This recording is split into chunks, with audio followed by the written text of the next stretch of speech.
ನಮಸ್ಕಾರ.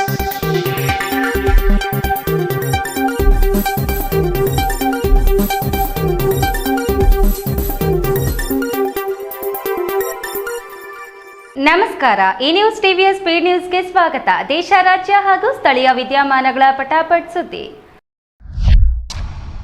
ಮೈಸೂರು ಜಿಲ್ಲೆಯ ಹುಣಸೂರು ತಾಲೂಕಿನ ದಾಸನಪುರ ಗ್ರಾಮದಲ್ಲಿ ಪೊಲೀಸರು ಭಾರೀ ಕಾರ್ಯಾಚರಣೆ ನಡೆಸಿದ್ದು ಸುಮಾರು 12 ಕೋಟಿ ರೂಪಾಯಿ ಮೌಲ್ಯದ ಡ್ರಗ್ಸ್ ವಶಕ್ಕೆ ಪಡೆದಿದ್ದಾರೆ. ಮೈಸೂರು ಜಿಲ್ಲೆಯ ಹುಣಸೂರು ತಾಲೂಕಿನಲ್ಲಿ ಪೊಲೀಸರು 12 ಕೋಟಿ ರೂಪಾಯಿ ಮೌಲ್ಯದ ಡ್ರಗ್ ದಾಸ್ತಾನು ಪತ್ತೆ ಮಾಡಿದ್ದಾರೆ.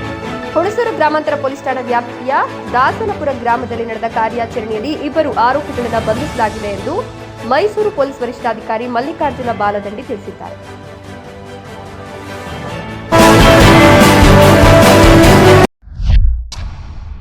ಅಕ್ರಮ ಮದ್ಯಕ್ಕೆ ಮಹಿಳೆಯರ ಆಕ್ರೋಶ. ತುಮಕೂರು ಜಿಲ್ಲೆಯ ಶಿರಾ ತಾಲೂಕಿನ ಸಾಕ್ಷಿಹಳ್ಳಿಯಲ್ಲಿ ಮಹಿಳೆಯರು ಅಕ್ರಮ ಮದ್ಯ ಮಾರಾಟದ ವಿರುದ್ಧ ತೀವ್ರ ಪ್ರತಿಭಟನೆ ನಡೆಸಿದರು. ತುಮಕೂರು ಜಿಲ್ಲೆಯ ಶಿರಾ ತಾಲೂಕಿನ ಸಾಕ್ಷಿಹಳ್ಳಿಯಲ್ಲಿ ಕುಂಬಾರಳ್ಳಿ ಸ್ತ್ರೀ ಶಕ್ತಿ ಸಂಘದ ಮಹಿಳೆಯರು ಅಕ್ರಮ ಮದ್ಯ ಮಾರಾಟಕ್ಕೆ ಪ್ರತಿಭಟನೆ ನಡೆಸಿದ್ದಾರೆ.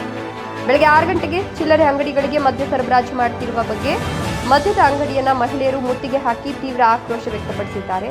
ಸಂಘದ ಮಹಿಳೆಯರು ಅಕ್ರಮ ಮಾರಾಟ ನಡೆಸುತ್ತಿದ್ದರೆ ಅಂಗಡಿಗೆ ಬೀಗ ಹಾಕುವ ಮತ್ತು ಉಗ್ರ ಹೋರಾಟ ನಡೆಸುವ ಎಚ್ಚರಿಕೆ ನೀಡಿದ್ದಾರೆ. ಚಾಮರಾಜನಗರ ಜಿಲ್ಲೆಯ ಗುಂಡ್ಲುಪೇಟೆ ತಾಲೂಕಿನ ಭರಗಿ ಗ್ರಾಮದಲ್ಲಿ ರಸ್ತೆ, ವಿದ್ಯುತ್, ಆಂಬ್ಯುಲೆನ್ಸ್ ಸೌಲಭ್ಯಗಳ ಕೊರತೆಯಿಂದ ಜನರು ನರಕ ಜೀವನ ನಡೆಸುತ್ತಿದ್ದಾರೆ. ಚಾಮರಾಜನಗರ ಜಿಲ್ಲೆಯ ಗುಂಡ್ಲುಪೇಟೆ ತಾಲೂಕಿನ ಬರಗಿ ಗ್ರಾಮ ಮೂಲಭೂತ ಸೌಕರ್ಯಗಳ ಕೊರತೆಯಿಂದ ನರಕ ಯಾತನೆ ಅನುಭವಿಸುತ್ತಿದೆ. ಗ್ರಾಮಕ್ಕೆ ವಿದ್ಯುತ್ ಸಂಪರ್ಕ ಇಲ್ಲದೆ ಕತ್ತಲಲ್ಲಿ ಜೀವನ ಸಾಗಿಸುತ್ತಿದೆ. ರಸ್ತೆ ಇಲ್ಲದ ಕಾರಣ ಅನಾರೋಗ್ಯ ಸಂದರ್ಭದಲ್ಲಿ ರೋಗಿಗಳನ್ನ ಡೋಲಿಯಲ್ಲಿ 8 ಕಿಲೋಮೀಟರ್ ದೂರ ಸಾಗಿಸಲು ಗ್ರಾಮಸ್ಥರು ಸಂಕಷ್ಟ ಅನುಭವಿಸುತ್ತಿದ್ದಾರೆ. ಆಂಬ್ಯುಲೆನ್ಸ್ ಸೇವೆ ಸಿಗದೇ ಇರೋದು ಗರ್ಭಿಣಿಯರ ಪರಿಸ್ಥಿತಿಯನ್ನು ಮತ್ತಷ್ಟು ಗಂಭೀರಗೊಳಿಸಿದೆ. ಸಾರಿಗೆ ಬಸ್ ಇಲ್ಲದೆ ವಿದ್ಯಾರ್ಥಿಗಳು ಶಾಲಾ ಕಾಲೇಜಿಗೆ ಹೋಗಲು ಸಾಧ್ಯವಾಗದೆ 5ನೇ ತರಗತಿಯವರೆಗೆ ಮಾತ್ರ ವಿದ್ಯಾಭ್ಯಾಸ ಮಾಡುತ್ತಿದ್ದಾರೆ. ಚುನಾವಣೆಯ ಸಮಯದಲ್ಲಿ ಮಾತ್ರ ಜನಪ್ರತಿನಿಧಿಗಳು ಭೇಟಿ ನೀಡುತ್ತಾರೆ ಎಂಬ ಆರೋಪ ಕೇಳಿಬಂದಿದೆ. ಸೂಕ್ತ ಸೌಕರ್ಯ ಒದಗಿಸಲು ಗ್ರಾಮಸ್ಥರು ಜಿಲ್ಲಾಡಳಿತಕ್ಕೆ ಮನವಿ ಕೂಡ ಮಾಡಿದ್ದಾರೆ. ಯುಗಾದಿ ಜಾತ್ರೆಯ ಹಿನ್ನೆಲೆಯಲ್ಲಿ ಮಲೆ ಮಹದೇಶ್ವರ ಬೆಟ್ಟಕ್ಕೆ ಲಕ್ಷಾಂತರ ಭಕ್ತರು ಭೇಟಿ ನೀಡಿದ್ದು ಕೇವಲ 23 ದಿನಗಳಲ್ಲಿ 2.33 ಕೋಟಿ ರೂಪಾಯಿ ಕಾಣಿಕೆ ಸಂಗ್ರಹವಾಗಿದೆ. ಚಾಮರಾಜನಗರ ಜಿಲ್ಲೆಯ ಮಲೆ ಮಹದೇಶ್ವರ ಬೆಟ್ಟದ ಮಾದಪ್ಪನ ಕ್ಷೇತ್ರಕ್ಕೆ ಯುಗಾದಿ ಜಾತ್ರಾ ಮಹೋತ್ಸವ ಹಾಗೂ ಸರಣಿ ರಜಾ ದಿನಗಳ ಹಿನ್ನೆಲೆಯಲ್ಲಿ ಲಕ್ಷಾಂತರ ಭಕ್ತರು ಭೇಟಿ ನೀಡಿದ್ದು ಆರಾಧ್ಯ ದೈವ ಮಾದಪ್ಪನಿಗೆ ಒಟ್ಟು ಕೋಟ್ಯಾಂತರ ರೂಪಾಯಿ ಕಾಣಿಕೆ ಸಮರ್ಪಣೆಯಾಗಿದೆ. ಕೇವಲ 23 ದಿನಗಳ ಅವಧಿಯಲ್ಲಿ ಮಾದಪ್ಪನ ಹುಂಡಿಯಲ್ಲಿ ಬರೋಬ್ಬರಿ 2.33 ಕೋಟಿ ಅಂದರೆ 2,33 ಲಕ್ಷ ರೂಪಾಯಿ ನಗದು ಸಂಗ್ರಹವಾಗಿದೆ. ಚಾಮರಾಜನಗರ ಜಿಲ್ಲೆ ಹನೂರು ತಾಲೂಕಿನ ಮಲೆಮಹದೇಶ್ವರ ಬೆಟ್ಟದ ಬಸ್ ನಿಲ್ದಾಣದ ಬಳಿಯ ವಾಣಿಜ್ಯ ಸಂಕೀರ್ಣದಲ್ಲಿ ಹುಂಡಿ ಎಣಿಕೆ ಕಾರ್ಯ ನಡೆಯಿತು. ಮಲೆಮಹದೇಶ್ವರ ಸ್ವಾಮಿ ಕ್ಷೇತ್ರ ಅಭಿವೃದ್ಧಿ ಪ್ರಾಧಿಕಾರದ ಕಾರ್ಯದರ್ಶಿ ಎಇ ರಘು ಅವರ ಸಮ್ಮುಖದಲ್ಲಿ ಸಿಸಿ ಕ್ಯಾಮೆರಾ ಕಣ್ಗಾವಲಿನಲ್ಲಿ ಅತ್ಯಂತ ಪಾರದರ್ಶಕವಾಗಿ ಈ ಎಣಿಕೆ ಪ್ರಕ್ರಿಯೆ ಪೂರ್ಣಗೊಂಡಿದೆ. ದೇವನಹಳ್ಳಿಯಲ್ಲಿ ಕೆಎಚ್ಎಂ ಕಪ್ ಕ್ರಿಕೆಟ್ ಟೂರ್ನಿ ಅದ್ದೂರಿಯಾಗಿ ಆರಂಭವಾಗಿದ್ದು 35 ತಂಡಗಳು ಭಾಗವಹಿಸಿವೆ. ದೇವನಹಳ್ಳಿಯಲ್ಲಿ ಯುವ ಕಾಂಗ್ರೆಸ್ ವತಿಯಿಂದ ಪ್ರಪ್ರಥಮವಾಗಿ ಕೆಎಚ್ಎಂ ಕಪ್ ಕ್ರಿಕೆಟ್ ಪ್ರೀಮಿಯರ್ ಲೀಗ್ ಅದ್ದೂರಿಯಾಗಿ ಆರಂಭವಾಗಿದೆ. ಕುಂದಾಣ ಹೋಬಳಿಯಲ್ಲಿ 35 ತಂಡಗಳು ನೋಂದಣಿಯಾಗಿ ಕ್ರೀಡಾ ಸಂಭ್ರಮಕ್ಕೆ ಸಾಕ್ಷಿಯಾಗಿವೆ. ಕಸಬಾ ಸೇರಿದಂತೆ ವಿವಿಧ ಹೋಬಳಿಗಳಲ್ಲಿ ಹಂತ ಹಂತವಾಗಿ ಪಂದ್ಯಾವಳಿಗಳು ನಡೆದಿವೆ. ಏಪ್ರಿಲ್ 4 ಮತ್ತು 5ರಂದು ಅಂತಿಮ ಪಂದ್ಯಗಳು ನಡೆಯಲಿವೆ ಅಂತ ಆಯೋಜಕರು ತಿಳಿಸಿದ್ದಾರೆ. ಯುವ ಕ್ರೀಡಾಪಟುಗಳು ಮೈದಾನದಲ್ಲಿ ಉತ್ತಮ ಪ್ರದರ್ಶನ ನೀಡಿ ಗಮನ ಸೆಳೆದಿದ್ದಾರೆ.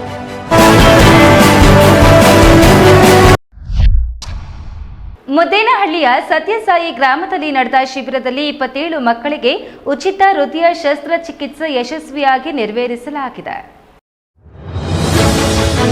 ಮುದ್ದೇನಹಳ್ಳಿಯ ಸತ್ಯಸಾಯಿ ಗ್ರಾಮದಲ್ಲಿ ನಡೆದ ಉಚಿತ ಹೃದಯ ಚಿಕಿತ್ಸೆ ಶಿಬಿರದಲ್ಲಿ 27 ಮಕ್ಕಳಿಗೆ ಯಶಸ್ವಿ ಶಸ್ತ್ರಚಿಕಿತ್ಸೆ ಮೂಲಕ ಹೊಸ ಬದುಕು ಲಭಿಸಲಿದೆ. ಶ್ರೀ ಮಧುಸೂದನ ಸಾಯಿ ವೈದ್ಯಕೀಯ ಸಂಸ್ಥೆಯಿಂದ ನಡೆದ ಶಿಬಿರದಲ್ಲಿ ಸಂಕೀರ್ಣ ಹೃದಯ ಕಾಯಿಲೆಗಳಿಗೆ ಚಿಕಿತ್ಸೆ ನೀಡಲಾಗಿದೆ. One world one family mission ಅಡಿಯಲ್ಲಿ ಯುಕೆಯ ಹೀಲಿಂಗ್ ಲಿಟಲ್ ಹಾರ್ಟ್ ಫೌಂಡೇಶನ್ ಸಹಯೋಗ ನೀಡಿದೆ. ಖಾಸಗಿ ಆಸ್ಪತ್ರೆಗಳಲ್ಲಿ ಲಕ್ಷಾಂತರ ರೂಪಾಯಿ ವೆಚ್ಚವಾಗುವ ಚಿಕಿತ್ಸೆ ಇಲ್ಲಿ ಉಚಿತವಾಗಿ ದೊರೆತಿದ್ದು ಪೋಷಕರಲ್ಲಿ ಹರ್ಷ ಮೂಡಿಸಿದೆ. ರಾಜ್ಯದ ಹೊರಗೂ ಸೇರಿದಂತೆ ವಿವಿಧ ರಾಜ್ಯಗಳಿಂದ ಬಂದ ಮಕ್ಕಳು ಚಿಕಿತ್ಸೆ ಪಡೆದು ಚೇತರಿಸಿಕೊಳ್ಳುತ್ತಿದ್ದಾರೆ.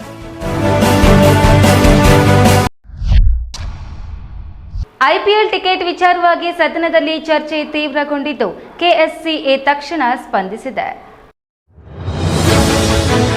ಐಪಿಎಲ್ ಮ್ಯಾಚ್ಗಳ ಟಿಕೆಟ್ ವಿಚಾರವಾಗಿ ಸದನದಲ್ಲಿ ನಡೆದ ಚರ್ಚೆಯು ತೀವ್ರ ಚರ್ಚೆಗೆ ಗ್ರಾಸವಾಗಿದೆ.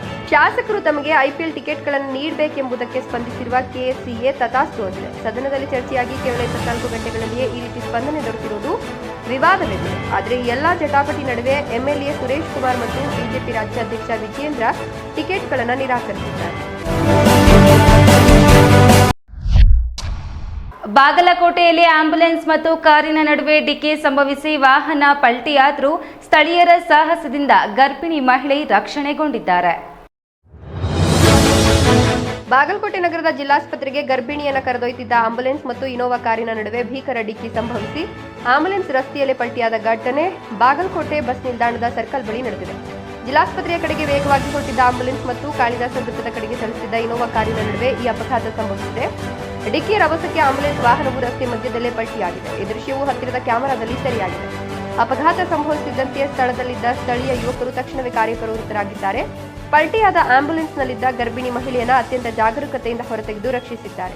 ಅದೃಷ್ಟವಶಾತ್ ಯಾವುದೇ ಪ್ರಾಣಾಪಾಯ ಸಂಭವಿಸಿಲ್ಲ. ವಾಹನದಲ್ಲಿದ್ದ ಪ್ರಯಾಣಿಕರಿಗೆ ಸಣ್ಣಪುಟ್ಟ ಗಾಯಗಳಾಗಿದ್ದು ಅಪಘಾತದ ತೀವ್ರತೆಗೆ ಎಲ್ಲರೂ ಗಾಬರಿಗೊಂಡಿದ್ರು. ಘಟನಾ ಸ್ಥಳಕ್ಕೆ ಬಾಗಲಕೋಟೆ ಸಂಚಾರಿ ಪೊಲೀಸರು ಭೇಟಿ ನೀಡಿ ಪರಿಶೀಲನೆ ನಡೆಸಿದ್ದಾರೆ. ನವನಗರ ಟ್ರಾಫಿಕ್ ಪೊಲೀಸ್ ಠಾಣಾ ವ್ಯಾಪ್ತಿಯಲ್ಲಿ ಪ್ರಕರಣ ದಾಖಲಾಗಿದ್ದು ಸಿಸಿಟಿವಿ ದೃಶ್ಯಾವಳಿಗಳನ್ನು ಆಧರಿಸಿ ಮುಂದಿನ ತನಿಖೆ ಕೈಗೊಳ್ಳಲಾಗಿದೆ. ತುಮಕೂರಿನಲ್ಲಿ ಅರಣ್ಯ ಇಲಾಖೆ ನೇಮಕಾತಿ ಹೆಸರಿನಲ್ಲಿ ಲಕ್ಷಾಂತರ ರೂಪಾಯಿ ವಂಚನೆ ನಡೆದಿದೆ. ತುಮಕೂರಿನಲ್ಲಿ ಅರಣ್ಯ ಇಲಾಖೆ ನೇಮಕಾತಿ ಹೆಸರಲ್ಲಿ ಯುವಕರಿಗೆ ಭಾರಿ ವಂಚನೆ ಬೆಳಕಿಗೆ ಬಂದಿದೆ. ಸುಮಾರು 15 ಮಂದಿಯಿಂದ 3 ರಿಂದ 5 ಲಕ್ಷ ರೂಪಾಯಿ ಪಡೆದು ನಕಲಿ ನೇಮಕಾತಿ ಪತ್ರ ನೀಡಲಾಗಿದೆ. ವಡ್ಡರಹಳ್ಳಿ ಗ್ರಾಮದಲ್ಲಿ ನಕಲಿ ತರಬೇತಿ ಕೇಂದ್ರ ಸ್ಥಾಪಿಸಿ ಮೋಸ ನಡೆಸಲಾಗಿದೆ ಎಂಬ ಆರೋಪ ಕೂಡ ಕೇಳಿಬಂದಿದೆ. ಅರಣ್ಯ ಇಲಾಖಾ ಅಧಿಕಾರಿಗಳ ದಾಳಿ ಬಳಿಕ ವಂಚನೆ ಜಾಲ ಬಹಿರಂಗವಾಗಿದೆ. ತುಮಕೂರು ಗ್ರಾಮಾಂತರ ಪೊಲೀಸರು ಆರೋಪಿಗಳ ವಿರುದ್ಧ ಪ್ರಕರಣ ದಾಖಲಿಸಿ ತನಿಖೆ ಮುಂದುವರೆಸಿದ್ದಾರೆ. ಚಿಕ್ಕಮಗಳೂರು ಸೇರಿದಂತೆ ಮಲೆನಾಡು ಭಾಗದಲ್ಲಿ ಭಾರೀ ಮಳೆ ಮತ್ತು ಬಿರುಗಾಳಿ ಮುಂದುವರೆದಿದ್ದು ಜನಜೀವನ ಅಸ್ತವ್ಯಸ್ತವಾಗಿದೆ. ಕಾಫಿನಾಡಿನ ಮಲೆನಾಡು ಭಾಗದಲ್ಲಿ ಹವಾಮಾನ ದಿಢೀರ್ ಬದಲಾಗಿದ್ದು ಬಿರುಗಾಳಿ ಸಹಿತ ಭಾರೀ ಮಳೆ ಸುರಿತಾ ಇದೆ. ಚಿಕ್ಕಮಗಳೂರು ನಗರ ಸೇರಿದಂತೆ ಜಿಲ್ಲೆಯ ವಿವಿಧ ತಾಲೂಕುಗಳಲ್ಲಿ ಧಾರಾಕಾರ ಮಳೆಯಾಗ್ತಿದ್ದು ಜನಜೀವನ ಅಸ್ತವ್ಯಸ್ತಗೊಂಡಿದೆ. ನಗರದಾದ್ಯಂತ ಬಿರುಗಾಳಿಯೊಂದಿಗೆ ಮಳೆ ಸುರಿತಾ ಇದ್ದು ತಾಲೂಕಿನ ಗ್ರಾಮೀಣ ಭಾಗಗಳಲ್ಲೂ ಮಳೆಯ ಆರ್ಭಟ ಜೋರಾಗಿದೆ. ಆಲ್ದೂರು ಸುತ್ತಮುತ್ತಲಿನ ಪ್ರದೇಶಗಳಲ್ಲಿ ಧಾರಾಕಾರ ಮಳೆಯಾಗ್ತಿದ್ದು ಕಾಫಿ ತೋಟಗಳಿಗೆ ಇದು ಆಸರೆಯಾದರೂ ಬಿರುಗಾಳಿಯ ಭೀತಿ ಆವರಿಸಿದೆ. ಮೂಡಿಗೆರೆಯಲ್ಲಿ ಮಳೆಯ ಅಬ್ಬರ ತೀವ್ರವಾಗಿದ್ದು ರಸ್ತೆಗಳು ನದಿಯಂತಾಗಿವೆ. ಚರಂಡಿಗಳು ತುಂಬಿ ಹರಿತಾ ಇದ್ದು ವಾಹನ ಸವಾರರು ಸಂಚರಿಸಲು ಪರದಾಡುವಂತಾಗಿದೆ. ಧಾರಾಕಾರ ಮಳೆಯಿಂದಾಗಿ ರಸ್ತೆಗಳಲ್ಲಿ ಮಳೆ ನೀರು ಹರಿತಾ ಇದ್ದು ಮಾರುಕಟ್ಟೆಗೆ ಬಂದಿದ್ದ ಸಾರ್ವಜನಿಕರು ಮತ್ತು ವಾಹನ ಸವಾರರು ಹೈರಾಣಾಗಿದ್ದಾರೆ. ಮಲೆನಾಡು ಭಾಗದ ಹಲವೆಡೆ ಮರಗಳು ಉರುಳುವ ಭೀತಿ ಎದುರಾಗಿದ್ದು ಜನರಲ್ಲಿ ಆತಂಕ ಮನೆ ಮಾಡಿದೆ.